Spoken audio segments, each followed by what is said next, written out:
Iyi ni Cooking Fam, tubahaye ikaze. Nta mutima nta buzima. Umutima ni rumwe mu rugingo rugize umubiri wacu rukomeye cyane, kuko umutima ufite uruhare rukomeye rwo gukwirakwiza amaraso mu bindi bice by'umubiri.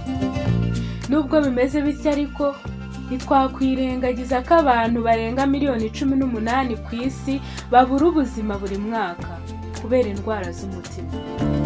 Uyu munsi kuri Cooking Fam turakubwira ibimenyetso bishobora kukwereka ko ufite ikibazo ku mutima abantu benshi bakunda kwirengagiza.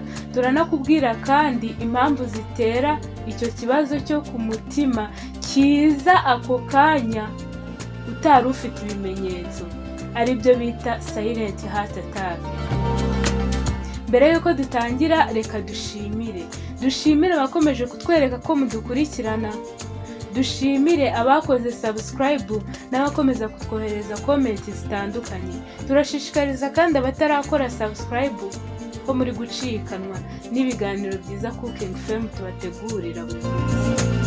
Ni mu kanya tugatangira n'ikiganiro cyacu.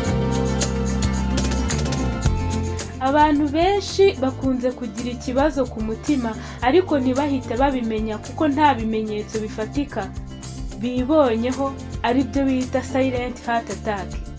Iyo silent heart attack iba igihe umutima wabuze oxygene kugira ngo ubashe gukomeza gukora. Hari impamvu nkeya zagaragajwe n'ubushakashatsi zishobora gutera silent heart attack. Impamvu ya mbere ni igihe uri guca mu bintu bikugoye, haba inyuma ku mubiri cyangwa mu buryo bw'amarangamutima, bigatuma ugira stress nyinshi. Abenshi ibi ntago babifata nk'ikibazo gikomeye cyane, babifata nk'ibisanzwe, ariko mu by'ukuri bishobora gutuma umutima wawe ubura oxygene, hanyuma umutima ugahagarara ukabusezeye kuri iyi si y'abazima. Indi mpamvu yashobora gutera heart attack ni ugukora imyitozo ngororamubiri n'umuvuduko mwinshi cyane birenze ubushobozi bw'umubiri wawe.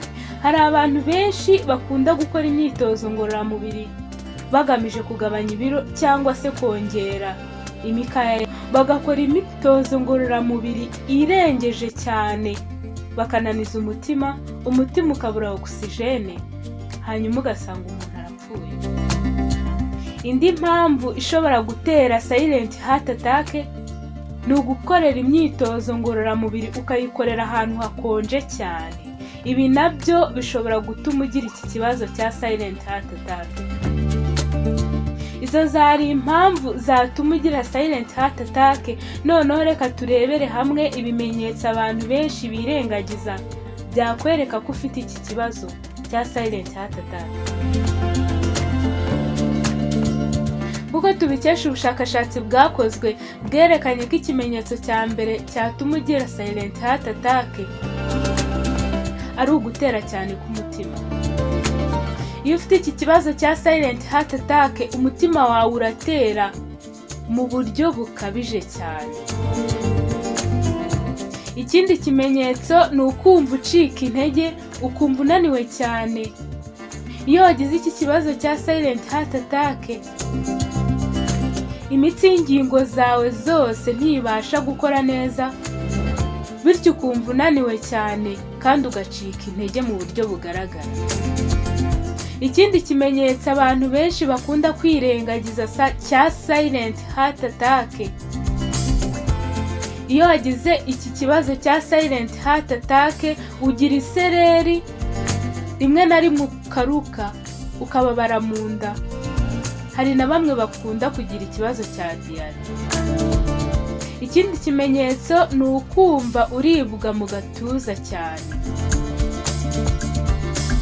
Ikindi kimenyetso ushobora kubona ni ukubira ibyuya kandi hakonje.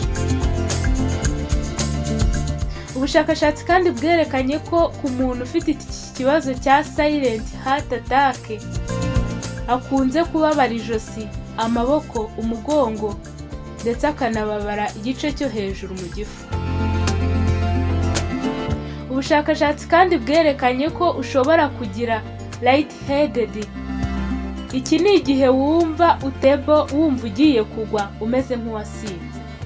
kandi mu by'ukuri utanyweye inzoga. Reka tubibutse ko iki kibazo cya silent heart attack gikunda kwataka cyane cyane abagore ugereranije n'abagabo. Ubushakashatsi buvuga ko abantu bakunze guhura n'iki kibazo cya silent heart attack cyane ari abantu bigeze kurwara izindi ndwara zifitanye isano n'umutima. Abandi bantu ni abantu bakuru barengeje imyaka 45. Abangaba nabo bakunda kwatakwa cyane n'iki kibazo cya silent heart attack. Abandi bantu bakunze kwatakwa n'iki kibazo cya silent heart attack ni abantu bigeze kugira preeclampsia. Iyi ni indwara ikunze guturuka ku muvuduko uri hejuru w'amaraso. Abantu bigeze kuyigira igihe bari batwite nabo bakunze guhura n'iki kibazo cya silent heart attack.